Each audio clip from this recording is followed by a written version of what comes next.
1,60,000 টাকার আমি সহকারী অধ্যাপক পদে আমার জন্য চাকরির প্রস্তাব ছিল, কিন্তু সেটিকে আমি রিফিউজ করেছি। আমার কাছে মনে হয়েছে যে আমি সংগঠনটাকে ভালো মতো সময় দিতে পারলে সংগঠন যদি আমার দ্বারা, আমার মতো ক্ষুদ্র কর্মী দ্বারা ন্যূনতম উপকৃত হয়, আমি নিজেকে ধন্য মনে করব।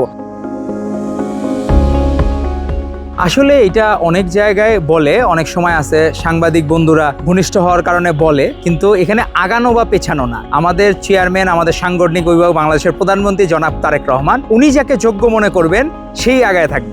আগে যেমন আমরা পরীক্ষা দিতাম ছোটবেলায়, সবাই পরীক্ষা দেয়, কিন্তু ফার্স্ট সেকেন্ড হয়তো প্রথম 5 জনই রোলে 1 থেকে 5 হবে। পরীক্ষা তো সবাই দেয়, অনেকেই পড়ালেখা করে, ভালো পড়ালেখা করে, কিন্তু তারপরেও দেখা গেছে অনেক কিছু টেকনিক আছে, বুদ্ধি আছে, বুদ্ধির বিকাশ আছে, মেধা আছে, এবং সবকিছু মিলাই তো একটা প্যাকেজ। ছাত্র রাজনীতি মানেই তো একটা টোটাল একটা প্যাকেজ, যে একটা মানুষ তাকে দেখে যাতে বাকি ছাত্ররা যাতে রাজনীতি উদ্বুদ্ধ হয়, যাকে দেখে আমরা রাজনীতি করব বা যাকে দেখে সে আমাদের দাবি দাওয়াগুলা প্রপার ওয়েতে আমাদের চেয়ারম্যান বা প্রধানমন্ত্রী বরাবর তুলে ধরতে পারবে এবং আমাদের দাবি দাওয়াগুলো আদায় করতে পারবে। এখানে আগানো পেছানো নাই, অনেকে ভালোবেসে এগিয়ে রাখে, এটা তাদের ব্যক্তিগত বিষয়, ব্যক্তিগত সম্পর্কের কারণে, আর কিছুই না।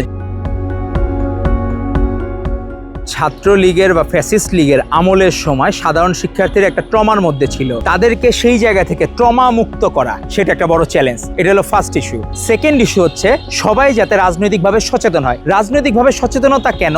একটা মানুষ যাতে তার অধিকার সম্বন্ধে বুঝতে পারে। আগেকার দিনে ভালো কর্ণফুলীর খাতা দিত, আমরা যখন হলুদ কালার যে পেজে লিখতাম বাদামি কালারের, ওইটা লিখেও কিন্তু এটা খুব কোয়ালিফাইড এবং হাইলি কোয়ালিটিফুল পেজ ছিল। যখন এসএসসি পরীক্ষা দিত, ইন্টারমিডিয়েট পরীক্ষা দিত, সেটা কিন্তু একটা শিক্ষার্থীর অধিকার, রাষ্ট্র তাকে দিতে হবে। তো এইটা তো জানতে হবে সাধারণ শিক্ষার্থীদের তার কি কি অধিকার আছে, তাদেরকে সেই অধিকার সচেতন করা, সেটা হবে আমাদের ছাত্র দলের দ্বিতীয় ইস্যু। আর থার্ড ইস্যু হচ্ছে আমাদের এই শিক্ষার্থী বান্ধব এবং ছাত্র বান্ধব রাজনীতির মূল ইস্যুটা হচ্ছে তাকে যাতে হ্যারেস না হইতে হয়, ক্লাস টাইমে যাতে মিছিলে যাতে না যেতে হয়। তো আমাদের প্ল্যানিং থাকবে যে যখন ব্রেক থাকবে, ওই ব্রেক টাইমে আমরা প্রোগ্রামগুলো করার চেষ্টা করব, বা ব্রেকের পরে বা ক্লাস টাইমের পরে যে আমরা প্রোগ্রামগুলো চেষ্টা করব।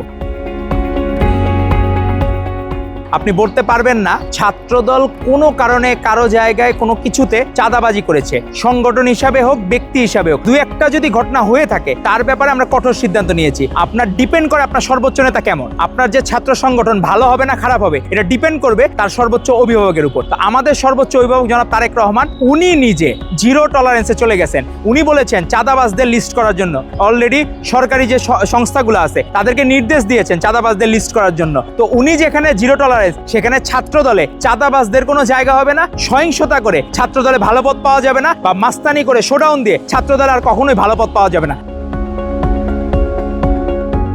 পাশ করানোর জন্য অন্যায় দাবি নিয়ে মনে করতো ছাত্রলীগ করলে তার পাশের জন্য সুপারিশ করতে হবে, শিক্ষকরাও করতো আওয়ামী লীগ বা আগের ছাত্রলীগ, আর স্টুডেন্টও করতো ছাত্রলীগ। তো এই যে এই চেনটা আমাদের ভাঙতে হবে। রাজনীতি করলে কেউ কোনো অন্যায় কোনো সুযোগ সুবিধা পাবে না।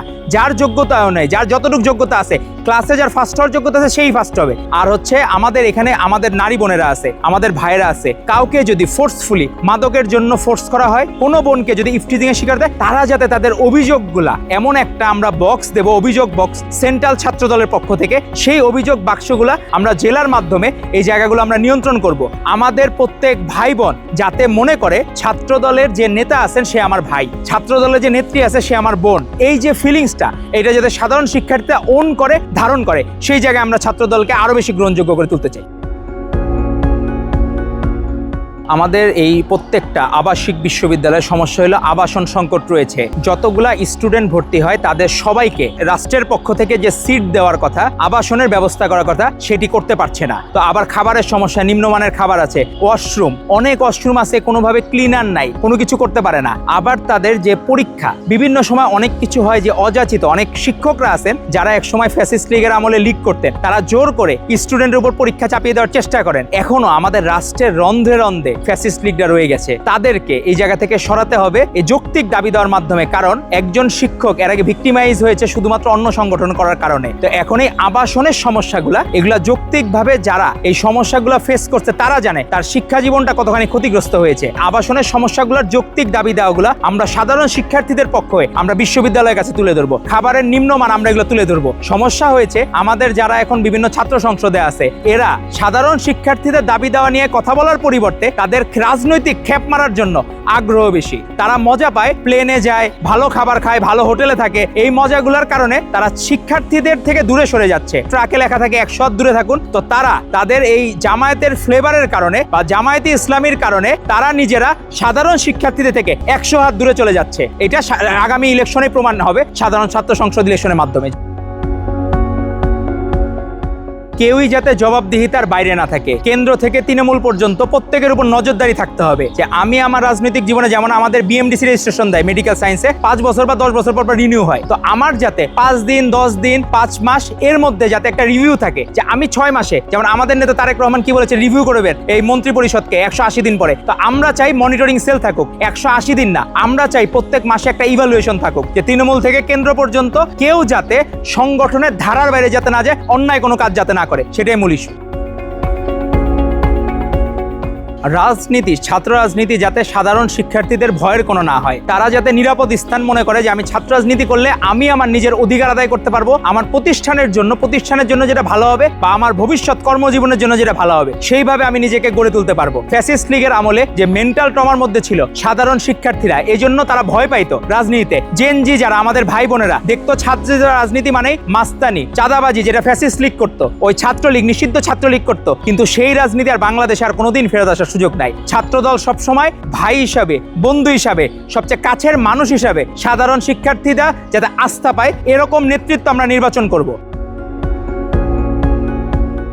90-এর গণ অভ্যুত্থান, 24-এর গণ অভ্যুত্থান, সেখানে বিপ্লব ছিল অবিসংবাদিত কাজ, সকলের কাজ ছিল, ছাত্রদলের কাজ ছিল বিপ্লবকে অগ্রসর করে দেশকে আবার গণতন্ত্র ফেরানো, গণতন্ত্রের রাস্তায় ফেরানো। কিন্তু এখন সময় এসেছে দেশ গড়ার। আমাদের নেতা তারেক রহমান সাম্য মানবিক বাংলাদেশ বিনির্মাণের যে স্বপ্ন, আমরা যে রাষ্ট্র মেরামতের 31 দফা প্রস্তাবনা দিয়েছি, সেই 31 দফা বাস্তবায়ন করে সত্যিকার সাম্য মানবিক বাংলাদেশ বিনির্মাণে ছাত্রদল ভ্যানগার্ড হিসেবে থাকবে।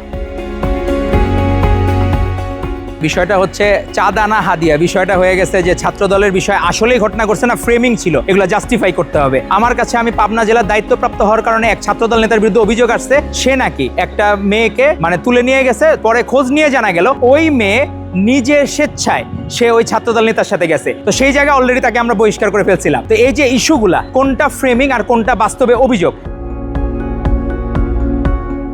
ছাত্র রাজনীতি করার সুবাদে আমি 2টা সমাজসেবায় যুক্ত, একটা হলো চিকিৎসক হিসাবে আর ছাত্র রাজনীতি হিসাবে। আমার কাছে যখন আমি এমডি পাস করেছিলাম, আমি FCPS অধ্যয়নরত আছি এখন, আমি যখন এমডি পাস করেছিলাম তখন আমার কাছে 1,60,000 টাকার আমি সহকারী অধ্যাপক পদে আমার জন্য চাকরির প্রস্তাব ছিল, কিন্তু সেটিকে আমি রিফিউজ করেছি। আমার কাছে মনে হয়েছে যে আমি সংগঠনটাকে ভালো মতো সময় দিতে পারলে, সংগঠন যদি আমার দ্বারা, আমার মতো ক্ষুদ্র কর্মী দ্বারা ন্যূনতম উপকৃত হয়, আমি নিজেকে ধন্য মনে করব। কারণ আমাদের নিজেদের আবেগের জায়গা ছিল আপসীন দেশনেত্রী বেগম খালেদা জিয়া, আমাদের নেতা তারেক রহমান। তাদের জন্য, তাদের ট্যাগের তুলনায় আমাদের এই ট্যাগ নস্যি। আমার কাছে টাকা ইম্পর্টেন্ট না, আমার কাছে পোস্ট পজিশন সহকারী অধ্যাপক এগুলো ইম্পর্টেন্ট না। আমার কাছে মনে হয় আমি 1,60,000 টাকার চাকরি ছেড়ে আমি 1,60,000 মানুষের ভালোবাসা পাই প্রতিদিন সেবা দিয়ে।